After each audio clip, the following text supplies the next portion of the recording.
Olá pessoal, a dupla aqui composta por Everson e Valdemir, né?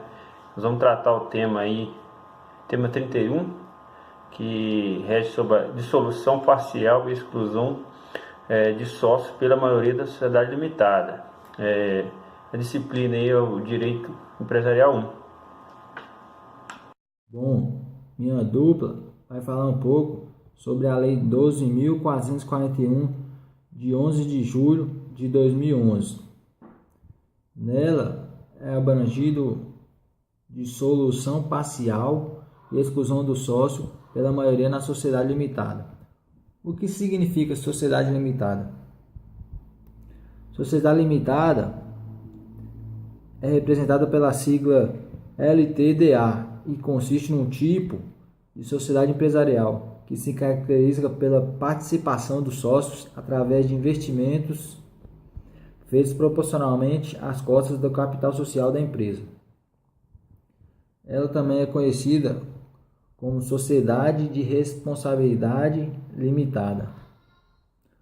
Como que é feita essa sociedade limitada? A sociedade limitada é firmada quando duas ou mais pessoas se unem para criar uma sociedade empresária.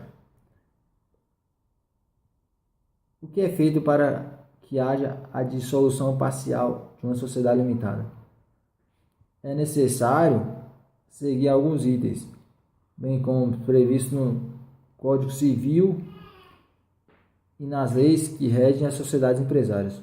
Contudo, desfazer uma sociedade não significa o encerramento da empresa, uma vez que os demais sócios podem permanecer ativos e dar continuidade às atividades.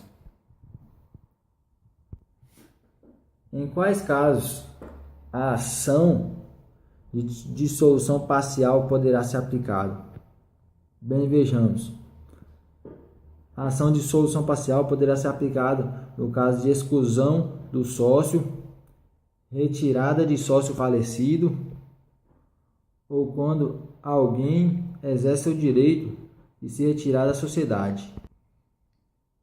E o que fazer quando um sócio deseja se retirar de uma sociedade em caso de desacordo?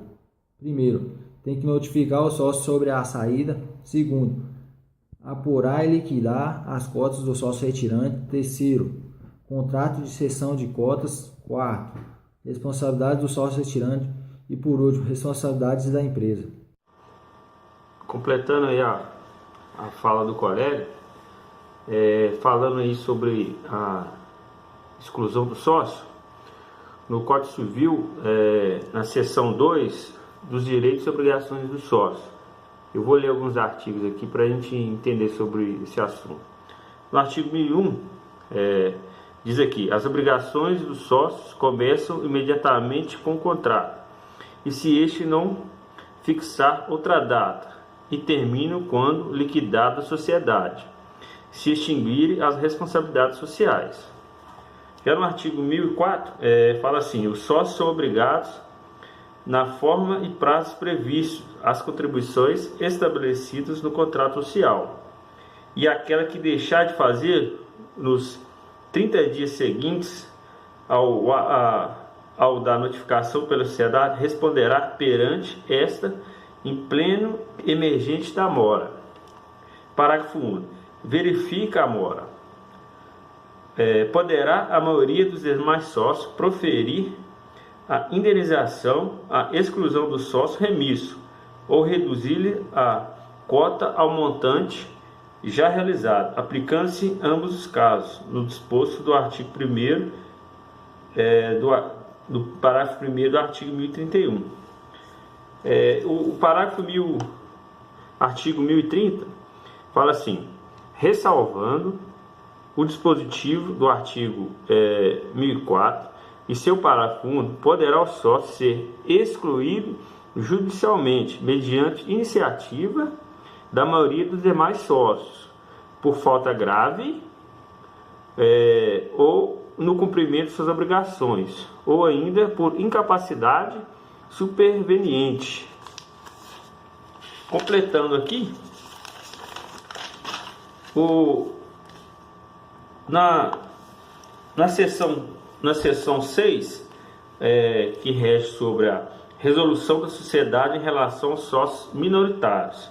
O artigo 1085 fala o seguinte: ressalvando o dispositivo no artigo 1030, que foi lido aqui anteriormente, quando a maioria dos sócios representativa de mais da metade do capital social entender que um ou mais sócios estão pondo em risco a continuidade da empresa em virtude de atos inegável à gravidade, poderá excluí-los da sociedade, mediante alteração no contrato social, desde que prevista neste a exclusão por justa causa. Ou seja, no contrato social já tem que estar prevista essa causa aí de exclusão, em virtude aí de ineficiência, de falha, de imperito aí com a sociedade empresarial.